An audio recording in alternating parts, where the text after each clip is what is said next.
Qui est là? Huguette? Oh ben ça...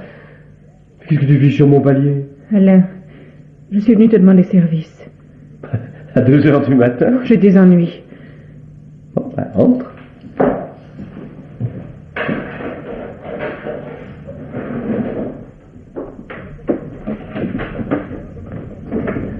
Alors comme ça, pendant des années, tu ne donnes plus signe de vie, et puis hop, brusquement, te voilà. Tu m'attendais depuis longtemps? Oh, je sais plus. Je suis arrivée vers minuit, il me semble. Et comment as-tu eu mon adresse? Je t'expliquerai. Andy, c'est gentil ici.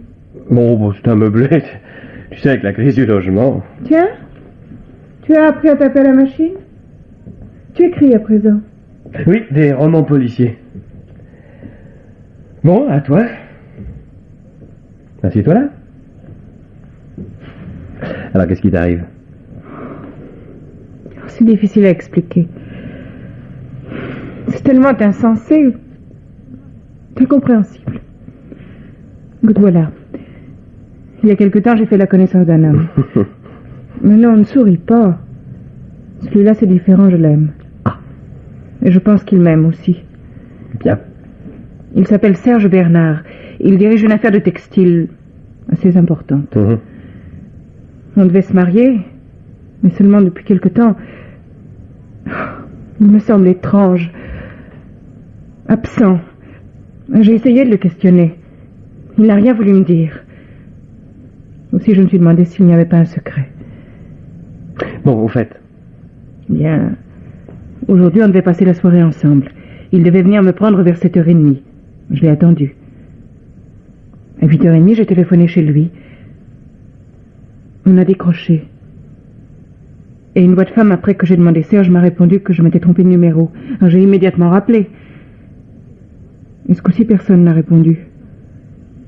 Et pourtant, j'ai bien vérifié. Je suis absolument certaine d'avoir les 2 fois composé le bon numéro. Ça me paraît tout simple. Mais non, enfin, c'est impossible. Je connais mon Serge, voyons. J'ai sauté dans un taxi. Je suis arrivée chez lui vers 9h. Sa voiture était là. Toutes les fenêtres étaient éclairées. Je suis montée, j'ai sonné, et personne n'est venu ouvrir. Mais tu n'avais pas de clé de l'appartement? Si, seulement quand j'ai poussé la porte, elle a résisté. Il avait tiré les verrous? Il n'y en a pas. Alain, il y avait quelqu'un derrière cette porte, et qui s'y appuyait de tout son poids pour m'empêcher d'entrer. Alors là, Tu as eu peur et tu es reparti? Oui. Oui, c'est là que je me suis rappelé ton adresse. Je suis venue jusqu'ici, je suis montée, et puis... Écoute, la police, c'est fait pourquoi? Oui, ça ne m'est pas venu à l'esprit. Puis... j'ai pensé que c'était peut-être lui qui voulait m'empêcher d'entrer. Bon. Eh ben, on va voir s'il répond à présent. Son numéro? Maillot 80-0.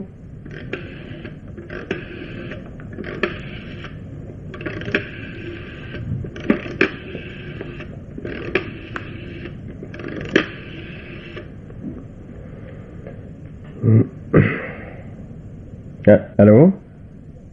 Monsieur Bernard. C'est lui-même. Bien, écoutez, il y a ici...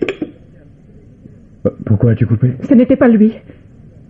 Serge a une voix très reconnaissable, un peu voilée, mais pas si vieille. C'était peut-être son père ou son frère. J'ai demandé monsieur Bernard sans préciser de prénom. Il a prétendu que c'était lui. C'était tout naturel. Serge n'a plus de parents. Son père est mort pendant la guerre. Et il est fils unique. Où habite-t-il, ton type? À Neuilly, rue Charles Lafitte, 35. Un appartement? Oui, au 2e. Il a tout l'étage. Mais tu vas pas y aller? Tu m'as demandé de t'aider, non? Bon, allez, la clé, donne. À qui ressemble-t-il, ton Bernard? Tiens, j'ai une photographie. Donne. Bon, toi, reste ici, à Pibouquine, en attendant. Tiens, là, mon dernier roman. J'ai dit un coup d'œil. À tout de suite. Tu t'étais endormi? Oh oui, presque. J'ai fait vite, pourtant. Eh bien? Eh ben, ton type n'était plus là. Il n'y avait aucune voiture d'arrêter devant chez lui, tout était éteint. L'appartement était vide. C'est pas possible. Plus rien, je te dis. Dans sa chambre, le lit n'était même pas défait. Et dans son bureau? Des tiroirs retournés, des paperasseries par terre, comme après une fuite précipitée. Écoute, ma petite Huguette, tu veux que je te dise? Eh bien, ton Bernard s'apprêtait à partir quand tu as téléphoné, tout simplement. Il était en compagnie d'une femme. Mais c'est elle qui a répondu. Et n'ayant pas le temps de t'expliquer, elle a fait le coup du faux numéro. Et puis quand tu as rappelé, elle n'a plus touché à l'appareil.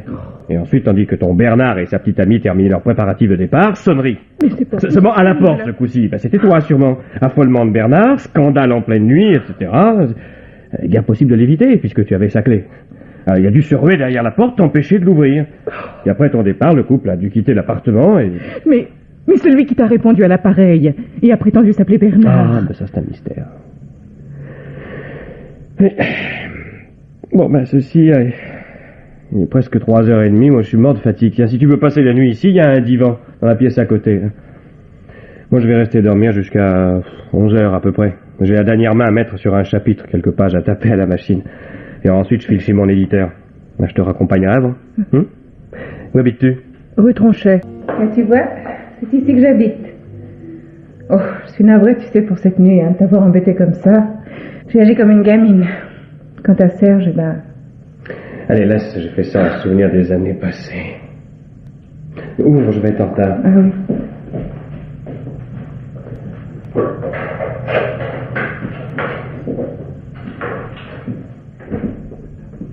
Oh, dis donc, c'est chic comme appartement.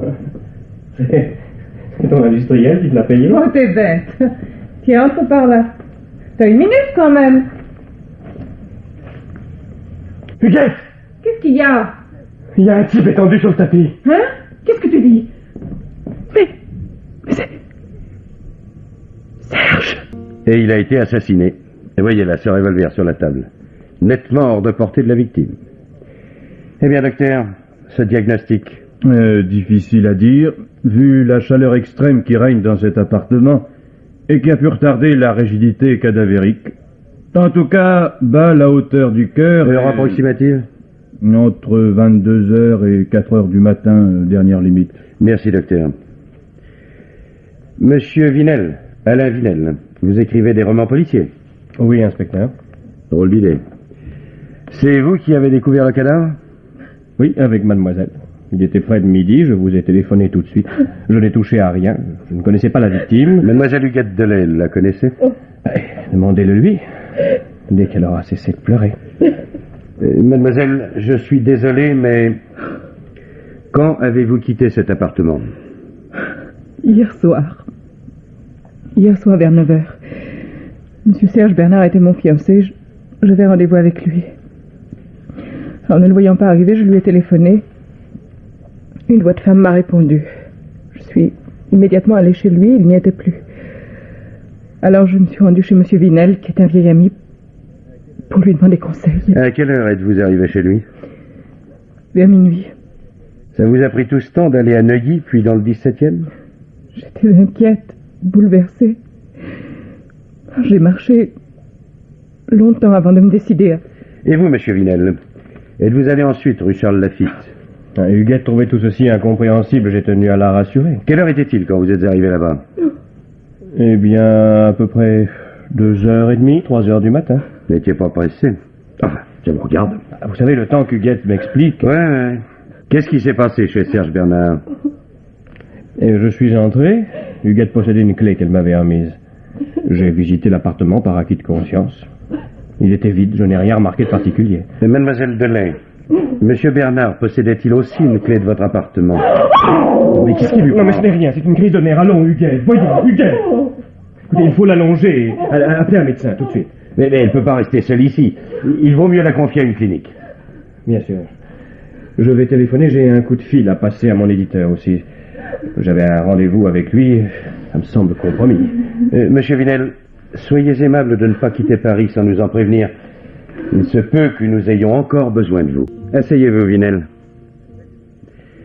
Voici. Pour commencer, on a trouvé à l'appartement de Neuilly vos empreintes un peu partout. Bien sûr, puisque j'y suis allé. Je vous l'ai assez dit. Vous allez m'inculper? Là, pas si vite. Vous n'avez pas revu mademoiselle Delay depuis hier? Non, le médecin de la clinique interdit toute visite. Vous avez connu cette jeune fille il y a quelques années? Oui, je vous ai expliqué. Quand l'aviez-vous revue? Avant-hier à minuit, pas avant. Vous n'habitez votre meublé que depuis très peu de temps. Aussi, comment mademoiselle Delay a-t-elle pu l'autre nuit se diriger instinctivement vers votre domicile, comme elle l'a dit? Elle a pu trouver mon adresse dans l'annuaire, ou... Je sais pas, moi je l'ai procuré chez mon éditeur. Bref, vous êtes allé en pleine nuit dans un appartement inconnu de vous, au risque de vous y faire assassiner, simplement pour rendre service à une jeune femme que vous n'aviez plus jamais revue depuis des années. Bon, enfin... Après votre visite à l'appartement de Bernard, qu'avez-vous fait? Eh bien, je suis rentré retrouver Huguette qui m'attendait. Nous avons discuté, et puis on s'est couché. J'ai dormi dans ma chambre et elle dans la pièce à côté. Je me suis réveillé avec le sentiment d'avoir rêvé tout ça. Votre cauchemar va continuer, Vinel. Écoutez-moi bien. Serge Bernard n'existait pas. Quoi?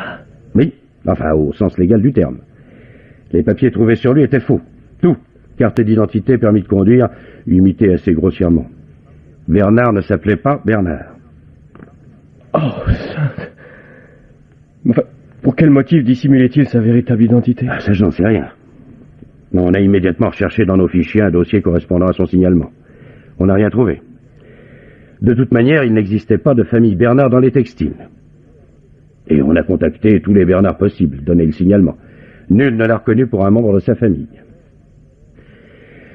Aussi, nous voilà avec un cadavre non identifié. Personne ne peut rien nous dire. Sauf peut-être mademoiselle Delay, quand elle pourra parler. S'il vous plaît, c'est pour mademoiselle Delay. Mademoiselle Huguette Delay. Comment va-t-elle? Les visites sont-elles permises à présent? Oui, elle est presque complètement rétablie. Le docteur a même dit qu'elle pourrait retourner chez elle demain matin. Venez, monsieur. Sa chambre est par ici.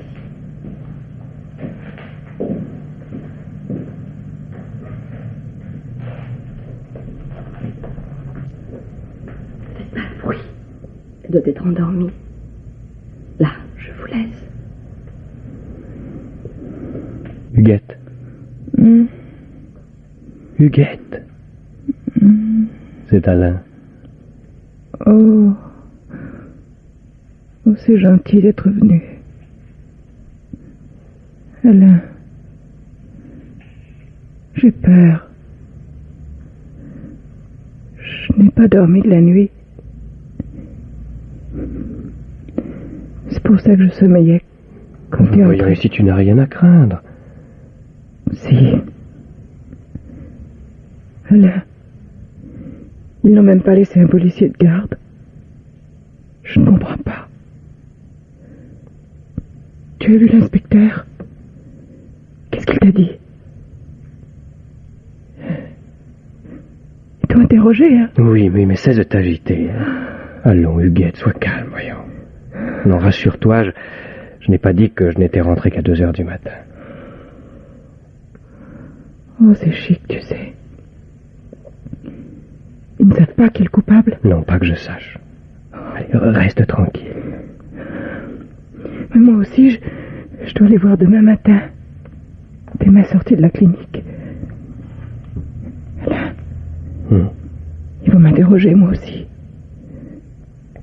Cet inspecteur, il doit me suspecter? Si.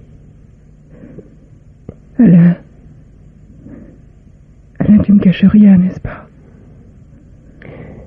Tu savais que Serge Bernard n'était pas sa véritable identité? C'est ce qu'ils ont découvert. Oh, je m'en doutais. Serge ne me parlait jamais de sa famille, ni de ses affaires. De rien de ce qui le concernait. Mais un soir, tandis que j'étais chez lui, on a téléphoné. Il n'a pas voulu répondre en ma présence. C'est là que j'ai commencé à me demander s'il n'avait pas une deuxième vie ou... Oh, il semblait avoir peur, lui aussi. Il a simplement décroché et demandé s'il pouvait rappeler. On lui a donné un numéro qu'il a inscrit sur un bout de papier. J'ai pu le lire. À un moment où Serge me tournait le dos. Elle a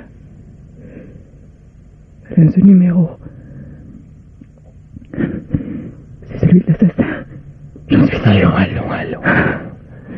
Elle a... Ce numéro. Provence. 85. 05. Oh là. Il faut la laisser maintenant, monsieur. On va lui faire une piqûre pour la calmer, pour la nuit.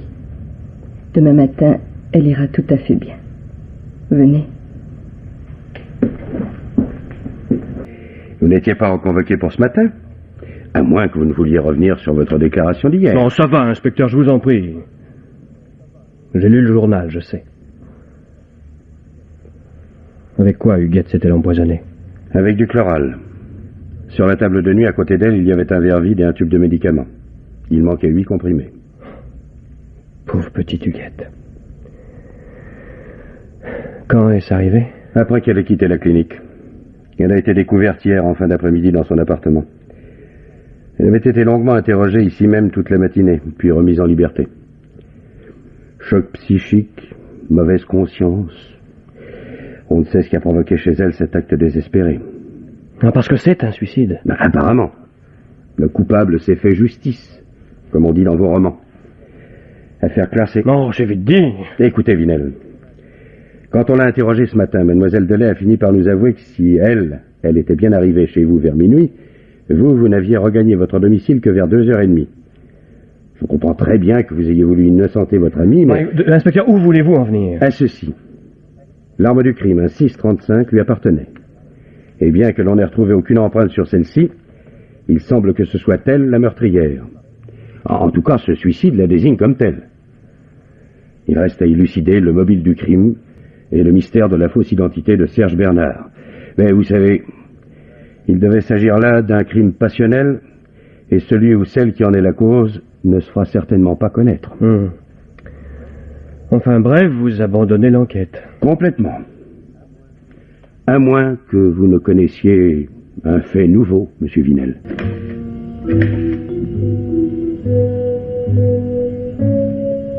Allô? Allô, les renseignements? Pouvez-vous me donner le nom et l'adresse de l'abonné Provence 8505, s'il vous plaît? Oui, je ne quitte pas. Oui, allô? Il s'agit de monsieur Chalier, avocat. 6 boulevard Montmartre. Bien, je vous remercie. Monsieur Chalier, c'est bien ici? Oui, monsieur, mais... Il m'attend. Dans ce cas, je vais avertir monsieur. Merci. Monsieur Alain Vinel. Lui-même, madame. Madame Chalier. Mon mari m'a chargé de l'excuser et de vous faire patienter. Il sera prêt d'ici quelques minutes. Vous savez, une visite ici, c'est un tel événement. Pourtant, avec le métier qu'exerce votre mari... Non, il n'exerce plus depuis des années. Depuis qu'il lui est arrivé...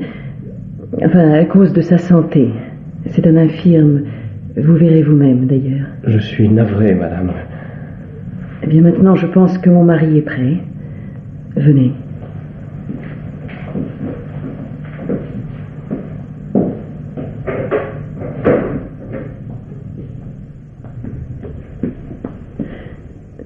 Son bureau est presque une chambre de malade. Ne soyez pas surpris. Le voilà, je vous laisse avec lui. Asseyez-vous, monsieur Vinel. Et parlez bas, je vous prie. Je hais le bruit. Ici, chacun le sait et s'attache à n'en pas faire. Ma femme comme mon valet. Je suis un malade, monsieur Vinel. Et mes nerfs qui seuls me soutiennent doivent être ménagés. Monsieur, Quand vous m'avez téléphoné, vous m'avez dit que vous vouliez me voir professionnellement. C'est faux. Vous êtes compromis dans une affaire criminelle. L'affaire Bernard. Je lis les journaux, vous savez. Je ne sais comment vous vous êtes procuré mon numéro de téléphone, pas plus que je ne sais pour quel motif vous tenez à me parler. Très simple, monsieur Chalier. Je pense que vous pouvez m'expliquer l'affaire Serge Bernard. Celui-ci avait noté votre numéro. Ne mentez pas, monsieur Vinel. C'est inutile. Si la police avait trouvé mon numéro de téléphone parmi les paperasseries de Serge, j'aurais déjà eu des visites officielles. À présent, je vais vous dire. Si j'ai accepté que vous veniez m'entretenir de cette affaire Bernard, c'est que celle-ci m'intéresse à titre personnel, c'est tout. Je vous écoute. Eh bien, Serge Bernard a été assassiné dans la nuit de lundi, vers 4 heures du matin. J'ai téléphoné à son appartement, quelqu'un prétendant s'appeler Bernard m'a répondu. C'était vous. Alors que faisiez-vous chez lui en pleine nuit? Et pour quel motif avez-vous usurpé son identité? Voulez-vous écarter cette couverture et démasquer mes jambes, monsieur Vinel? Mais... Non. Je vais le faire moi-même. Regardez. Pensez-vous que j'ai pu sortir d'ici, aller à Neuilly, monter chez Bernard, l'assassiner et revenir ici avec ces jambes-là? Risible. Monstrueusement risible.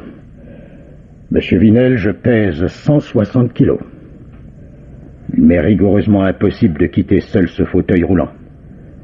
Si j'ai assez de volonté pour me mettre debout, j'ai également assez d'intelligence pour comprendre que si je le faisais, mes jambes casseraient net. Je suis navré, monsieur. J'ai pu me tromper. Tous ces événements insensés, incompréhensibles. Vous êtes tout excusé, je vous comprends. Moi aussi, je suis décidé à savoir qui a réellement tué Serge Bernard. La police n'a pas encore découvert sa véritable identité, n'est-ce pas? Non. Ceci dit, l'affaire est presque classée. Oui. Oui. On est convaincu de la culpabilité du Guette de lait. C'est ça. Alors qu'elle est innocente. Certainement. Je l'ai vue avant-hier, quelques heures avant son suicide. Elle aussi pensait que j'avais tué son fiancé. En sortant de la préfecture de police, elle m'a téléphoné. Tout comme vous. Elle semblait désemparée. J'ai fini par la persuader de venir. Nous avons parlé, elle s'est confiée. Elle aimait sincèrement Serge. Malheureusement, j'étais le seul indice, la seule piste qu'elle possédait. Et comme je cherchais moi-même à découvrir le coupable, encore plus qu'elle. En me quittant, elle était désespérée. Oui, c'est ce qui explique son geste par la suite. Oui, moi ça ne me dit pas ce qui est... Vous allez comprendre de suite. Serge Bernard était mon fils. Votre fils?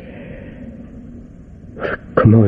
Je me suis marié une première fois en 1920, en province, où j'étais attaché au parquet d'une petite ville. Serge est né en 1926. Là-dessus, un stupide accident de voiture coûte la vie à ma femme. Il ne me restait que ce fils, pour la mort duquel j'allais vivre désormais. Vint la guerre, l'occupation. Serge était un adolescent. Je voyais avec anxiété grandir mon fils. Je craignais qu'on me le prenne. J'avais le sentiment que perdre Serge me tuerait. Mais le savait-il vraiment? Il avait 17 ans. Il m'aimait. Et pourtant, un matin, il disparut, me laissant juste une lettre. Il était parti en Angleterre. Ah, ce fut un coup pour moi. Je réussis à en survivre, mais le choc émotionnel créa chez moi des dérangements physiologiques. En un an, j'engraissais de plus de 20 kilos. Et je n'avais pas de nouvelles de mon fils. Jamais une lettre de lui, rien. Puis, j'atteignis 100 kilos et devins incapable de me déplacer. Alors je cessai d'exercer. J'engageai une infirmière. Elle devait devenir ma seconde femme. Oh, je sais ce que vous pensez, vous. Vous plaignez Marguerite, vous l'avez vue tout à l'heure, jeune, jolie. Quel accouplement, hein? À mon âge et infirme comme je suis, oui, bien sûr. Mais Marguerite reste entièrement libre. Je ne lui demande qu'un peu de sa présence. Elle est attentive, compréhensive. Ça me suffit. Autrement, elle a ses flirts, ses amis, elle sort énormément. Je lui donne de l'argent. Tout l'argent qu'elle veut. Oui, mais comment avez-vous... J'y arrive. Je vins à Paris avec ma femme en 1948. Je considérais Serge, mon fils, comme mort, n'ayant eu aucune nouvelle de lui depuis des années. Entre-temps, j'avais vendu mes propriétés, réalisé mes titres, liquidé les biens de ma première femme. J'étais devenu riche. Très riche. Trop même. Je m'installais ici et de mon fauteuil roulant me mis à spéculer. Mon capital se mit à grossir comme moi-même. En un rien de temps. Et c'est là que Serge, que mon fils, revint. Quand cela? Il y a 2 ans. Ah oui, il n'était plus le même. L'adolescent que j'avais quitté était devenu un être dur, égoïste, que je ne reconnaissais pas, qui m'inquiétait un peu. Il me raconta sa vie. La guerre, les bagarres, les parachutages. Revenu à la vie civile, il avait décidé de changer d'identité. Sur un coup de tête comme ça. Il s'appelait à présent Serge Bernard. Il vivait, je ne sais comment. Illégalement, en tout cas, certainement. Ah non, ce n'était plus le même Serge. Il avait, paraît-il, voulu me revoir, trouver ma nouvelle adresse. Il désirait... Quoi? De l'argent, lui aussi, mais beaucoup. Il savait que je ne pourrais pas lui en refuser, alors je lui en donnais. Pour quel genre d'affaires ou de trafic cet argent était-il destiné? Qui fréquentait-il? Je ne voulais pas le savoir. C'était toujours mon fils quand même. Je donnais jusqu'à ce qu'un matin je refuse de lui fournir l'argent qu'il exigeait. Ah, ce fut une scène pénible. Il me menaça, joua les cyniques, me supplia, rien n'y fit, je restais inflexible, quoi qu'il m'en coûtât. Quelques jours après cette scène, je reçus la visite d'un des amis de Serge. Et il prétendit que mon fils serait en danger si je ne lui faisais pas verser 1 million en espèces. Je promis qu'il aurait la somme exigée. Il me donna une adresse où porter l'argent. Avez-vous averti la police? Je n'en ai pas eu le courage.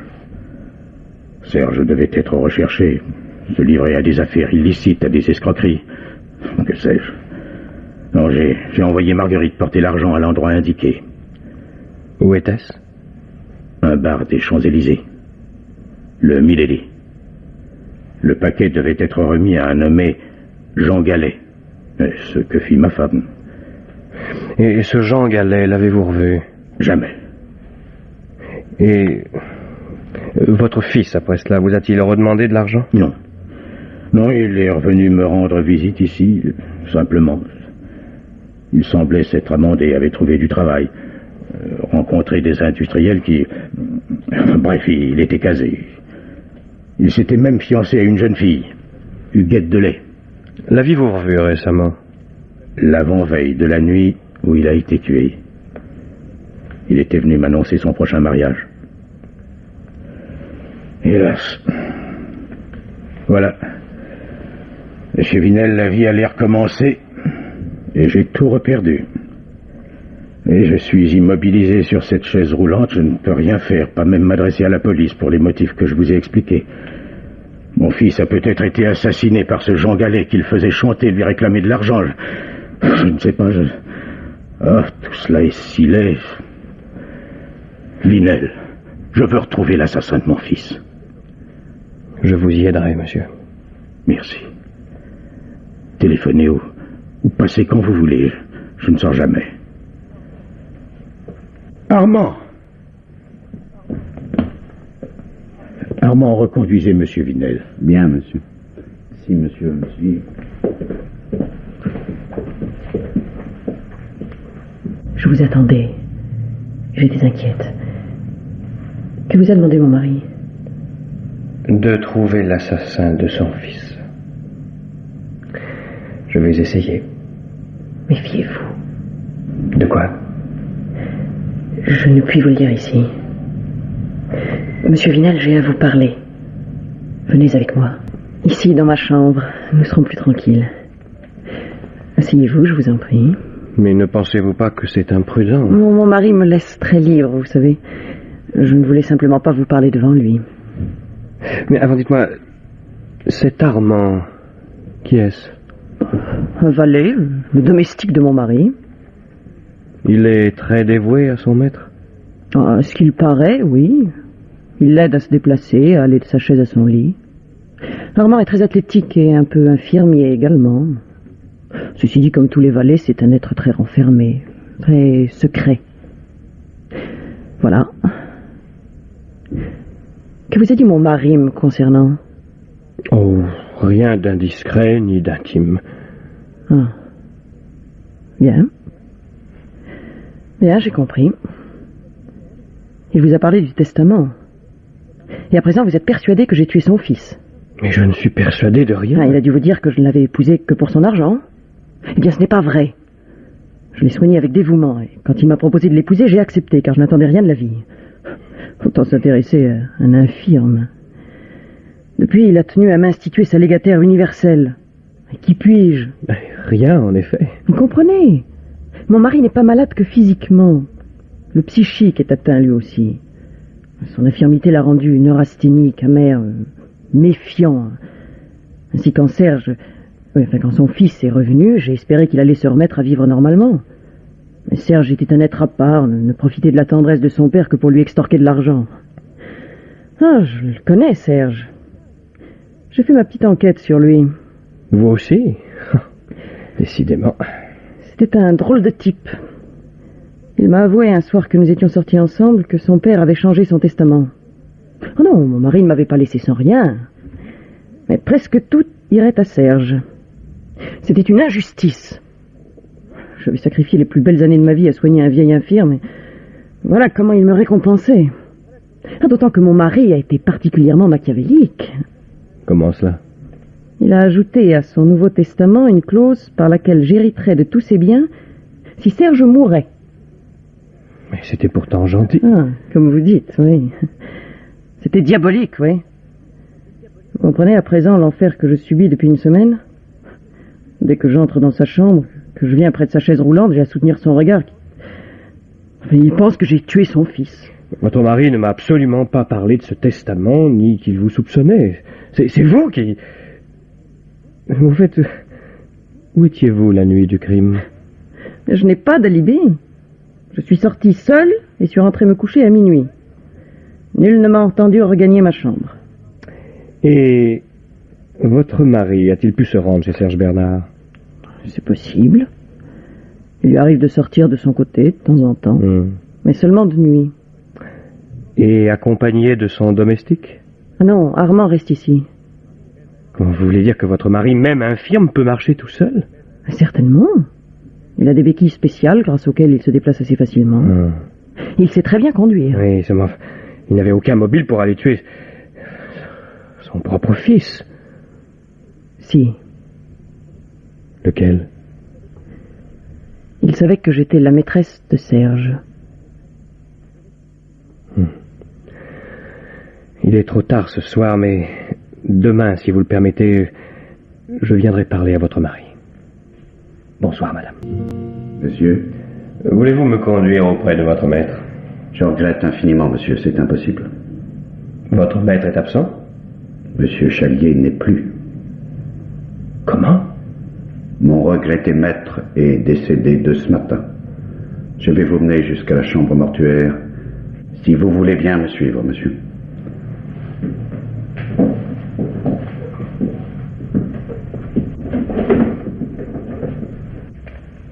Le voici. Comment est-ce arrivé? Il était 9 heures. J'étais dans l'antichambre. J'ai entendu un grand bruit provenant de la chambre de monsieur. Je me suis précipité. Monsieur était étendu au pied du lit. Il avait voulu se lever, pris ses béquilles, fait quelques pas et... Voyez, ce petit tapis a dû glisser sous une de ses béquilles. Monsieur est tombé de toute sa hauteur. Et ensuite? Madame est arrivée. La chambre de Madame Chalier communique avec celle de son mari, n'est-ce pas? Oui. Et cependant, vous êtes arrivé avant elle. Je pense que Madame était à sa toilette, qu'elle a tenu à revêtir une robe de chambre avant de venir. Oui. Et qu'avez-vous fait ensuite? Nous avons réussi à relever monsieur, à le mettre sur le lit. Il était mort. Rupture d'anévrisme. Le médecin est venu Et il a délivré le permis d'inhumer. Vous, inspecteur? Entrez. Asseyez-vous. Merci. C'est gentil chez vous? Oh, ce n'est qu'un meublé, pas moyen de changer de mobilier. Vous allez quand même faire peindre? Non, c'est le précédent locataire qui a tout remis en état. Ceci dit, le motif de cette visite? L'affaire Chalier, à présent. Vous y êtes mêlé là aussi. Et qu'est-ce qui vous a pris de téléphoner chez lui? Mais comment l'avez-vous appris? Et les tables d'écoute, ça sert à quoi? Nous étions branchés sur votre ligne. Ah, si j'avais su, j'aurais appelé une cabine téléphonique. Eh oui. C'est bien la peine d'écrire des romans policiers. Vous savez que vous êtes répréhensible. Cachez sciemment à la police certains indices. Oui, je sais. Alors, au fait? Tiens. Une page dactylographie. Oui, quelques notes prises, quelques pensées déductives. Concernant l'affaire Chalier, ça m'intéresse. Permettez que j'y jette un coup d'œil? Je vous en prie. Ah, ces écrivains. Bon, eh bien, ce décès subit de Chalier, qu'est-ce que vous en pensez? C'est très suspect. Et cela malgré le permis d'inhumer. On a été là-bas tout l'après-midi, on a pris des photographies, des repères.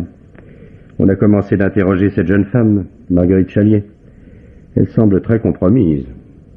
Le fils, puis le père meurt. Elle hérite donc de tout. Vous pensez qu'elle a pu pousser son mari? C'est possible, mais difficile à prouver. Elle était dans la salle de bain, paraît-il, quand c'est arrivé. Le temps d'enfiler une robe de chambre, d'accourir. Où étaient les béquilles? Après qu'il l'ait ramassée? Oui. Appuyée contre le mur, à la tête du lit. Il peut s'agir d'un accident, quand même. Puis il y a cette autre piste, cet ami de Serge Bernard. Ah oui, le dénommé Jean Gallet. Oui. Justement, c'est de lui que je venais vous parler. On a fait des recherches dans les fichiers. On a retrouvé sa trace. Aux dernières nouvelles, il se faisait effectivement appeler Jean Gallet. Mais savez-vous à quelle adresse il était domicilié? Ah, ça, j'attends que vous me le disiez. Au 27 rue Legendre, dans le 17e. C'est impossible, c'est chez moi, c'est ici. Merci d'être venu. J'aurais mal supporté d'être seule ici en présence du cercueil de mon mari. Il est dans la chambre mortuaire en attendant d'être emmené au cimetière. La mise en bière a eu lieu quand? Ce matin, à la première heure. Ce fut extrêmement pénible. Vous n'avez averti personne, prévenu aucun membre de la famille de votre mari? Non, il n'en avait plus. Aucune relation, rien. Depuis qu'il était devenu infirme, il vivait très seul. Et vous n'avez passé aucun communiqué à la presse? C'était inutile. Bien. Ainsi, seule la police est au courant. Parfait. Allez-vous me dire? Vous n'êtes pas en sécurité ici, Marguerite. Votre vie est menacée. Si. Ce Jean Gallet, cet ami de Serge, n'a pas été retrouvé. Alors, s'il est toujours à Paris, et si c'est lui l'assassin de Serge... Vous pensez que... C'est très possible. Et il ne faut prendre aucun risque. Vous êtes la seule personne capable de l'identifier, puisque vous l'avez rencontré à ce bar des Champs-Élysées. À votre place, je prendrai quelques effets, et je partirai d'ici. Enfin, c'est impossible. La police déjà me suspecte. Si je prends la fuite, elle va être... Mais ici, vous risquez votre vie, c'est clair. Alors, je vous dis qu'il n'y a pas un instant à perdre.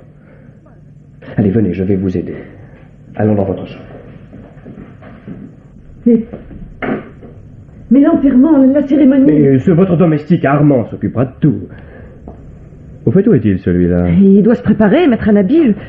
Bien. Mais non, Alain, pas dans ma chambre. Non, mais qu'est-ce qui vous prend? Vous êtes complètement... Ah. Nous y voilà. Et voilà Armand, tout habillé, fin prêt. Donc vous n'aviez pas attendu mes conseils. Vous vous apprêtiez à filer, tous les deux. Hein, tous ces bagages, toutes ces valises. N'avancez pas où je tire. Jetez cette arme. Police. Allez, emmenez-le. Et emmenez-la, elle aussi. Vous êtes arrivé à temps, inspecteur. Ils allaient s'enfuir ensemble. Cet Armand devait être le complice de Marguerite. Son amant, peut-être, aussi. Ouais. Et c'était aussi le fils de M. Chalier. Car je vous présente Armand Chalier, valet de chambre intermittent recherché par la police pour escroquerie et homicide. Mon cher maître, asseyez-vous, je vous en prie. Non, ça va, pas d'ironie facile. Je sais que pour un auteur de romans policiers, j'ai souvent manqué de flair en cette affaire. Mais à culpa.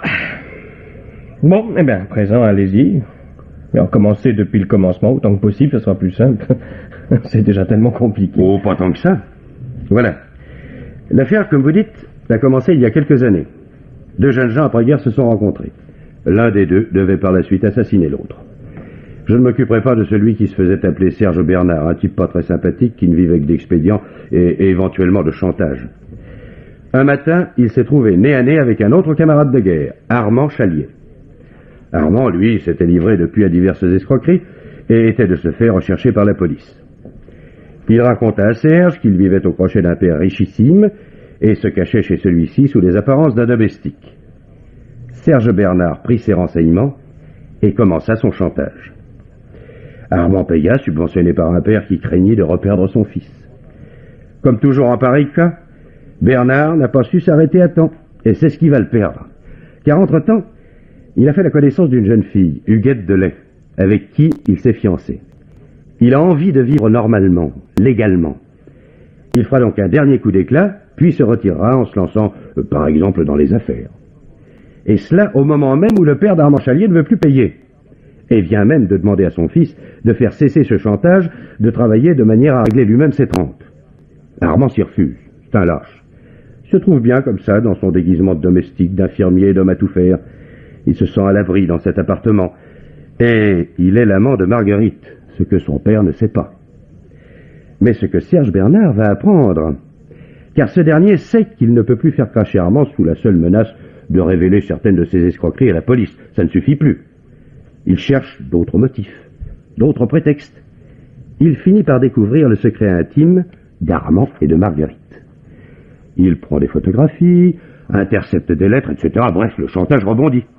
Serge Bernard récidive et exige ce coup-ci le gros paquet pour disparaître. Il donnera le dossier en échange. Si ce dossier était remis au père d'Armand, c'en serait fini pour ce dernier.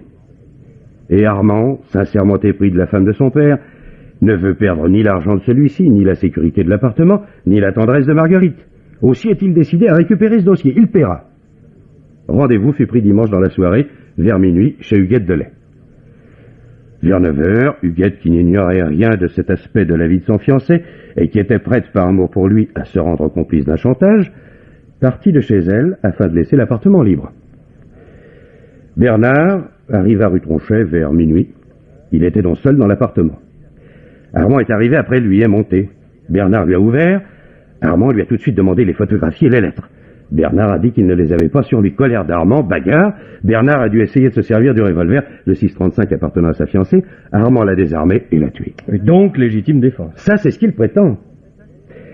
Là-dessus, Armand a fouillé l'appartement sans trouver les papiers et en a déduit qu'Huguette les avait avec elle. Il a laissé là le cadavre de Serge Bernard et s'est enfui. Oui, mais Huguette, pendant ce temps-là. C'est là qu'elle intervient. Et vous aussi, en l'occurrence. Ce même dimanche, en pleine nuit, vous rentrez chez vous, très tard. Vous trouvez cette Huguette sur le palier. Vous la faites entrer dans votre appartement. Elle vous joue la comédie, et vous qui écrivez des romans policiers, vous tombez dans le panneau des formations professionnelles. À partir de là, vous nagez en plein roman. Vous allez perquisitionner dans l'appartement vide de Serge Bernard en laissant chez vous Huguette. Car que venait faire celle-ci dans votre meublé? Tout simplement récupérer les photographies et les lettres que Serge Bernard, le précédent locataire, y avait dissimulées. Dans un meublé, en effet, qui penserait à examiner, par exemple, l'intérieur d'une cheminée? Le précédent locataire, c'était Jean Gallet. C'est vous-même qui... Bien sûr. Mais ce prétendu Jean Gallet n'était autre que Serge Bernard. Quand on vit de chantage, on change de nom et de domicile à intervalles réguliers. Gallet, c'était en fait une fausse piste sur laquelle on vous avait lancé. Le vieil avocat, de même que son fils, était persuadé que vous perdriez cette trace très vite. Donc Bernard avait il y a quelque temps occupé mon appartement et y avait laissé ses papiers compromettants. Et Huguette était la complice de Bernard, puisqu'elle a accepté de me jouer cette comédie. Elle l'était. Vous ne trouvez pas absolument insensé que j'aille habiter précisément là où l'amant d'Huguette avait logé? Un simple hasard, une coïncidence. Bernard ignorait en quittant ce meublé quel serait son successeur. Il lui aurait été facile, quel qu'en ait été le locataire, de repénétrer par la suite dans cet appartement pour y récupérer ses papiers. Il se serait déguisé en employé du gaz, en plombier. Il n'était pas lui-même à un déguisement près. Huguette vous connaissait. Ça, c'est le hasard. Alors, la nuit du crime, on a donc Huguette à mon domicile. Moi-même chez Bernard, et Bernard chez Huguette où il s'est fait tuer. Exact. Mais alors pour quel motif Bernard avait-il donné rendez-vous à Armand chez Huguette et pas chez lui à Neuilly? Parce qu'Huguette, afin de remettre la main sur ses papiers, devait vous y envoyer, et que vous ne deviez y trouver personne. Personne? Bon, alors comment expliquez-vous que quand sur la demande d'Huguette j'ai téléphoné, quelqu'un ait répondu? Bernard y était au début de la nuit. Il attendait ce coup de fil. Il vous a répondu. Sur ce, Huguette a raccroché en vous disant que ce n'était pas lui. Tout ça pour finir de vous intriguer et vous inciter à aller jeter un coup d'œil dans l'appartement désert de Neuilly. Ah, je vois. Mais, tandis que j'étais là-bas, elle trouvait les papiers dans la cheminée. Bon, alors pourquoi n'est-elle pas repartie ensuite sans m'attendre? Pour que vous ne suspectiez rien. Elle a même passé la nuit chez vous voyez. Enfin, le lendemain matin, elle m'a fait monter jusque chez elle, c'était risqué. Elle ne pouvait pas s'attendre à trouver le cadavre de son fiancé. Oui. Et a-t-elle réellement subi un choc psychique? S'est-elle réellement suicidée? Possible. Elle pensait peut-être reprendre le chantage à son compte personnel. Elle avait les papiers, tout le dossier. Mais elle a dû comprendre que c'était difficile. À présent que Bernard n'était plus, la vie sans lui devenait impossible. Une prise de conscience tardive, ça arrive. Oui, bien sûr. Et Chalier père, s'est-il tué accidentellement ou l'a-t-on un peu poussé? Là aussi, c'est assez imprécis. Bernard avait été tué et Huguette s'était suicidée. Les Chaliers ne craignaient plus rien, le père comme le fils, plus de chantage. Ils pouvaient respirer un temps. Puis vous êtes arrivé, vous avez tout remis en question.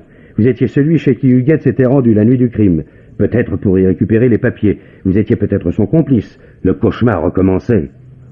Et vous téléphoniez, preniez rendez-vous. Bref, c'était inquiétant. Ceci dit, vous étiez peut-être complètement en dehors du coup. Aussi, on vous a caché la véritable identité d'Armand, on vous a lancé sur une fausse piste. Mais vous sembliez obstiné, il fallait se méfier. Et les Chaliers, père, fils, femme et maîtresse, ont continué à brouiller les pistes et épaissir le mystère autour de vous. Pendant ce temps, ils se procuraient des passeports, des billets, tout était prêt, le départ était fixé. Sans le vieil infirme que sa mâche et son inertie rendaient encombrant, il serait déjà loin. Je ne sais qui a poussé le vieux pour en finir. Son fils, certainement pas. Mais sa femme, oui. Non. Une femme encore jeune et jolie, mariée à un infirme, puis l'arrivée du fils, contraint à se cacher. Tout cela était assez compréhensible, il y avait là une atmosphère propice. Ah, tout de même. Oh, c'est romancier.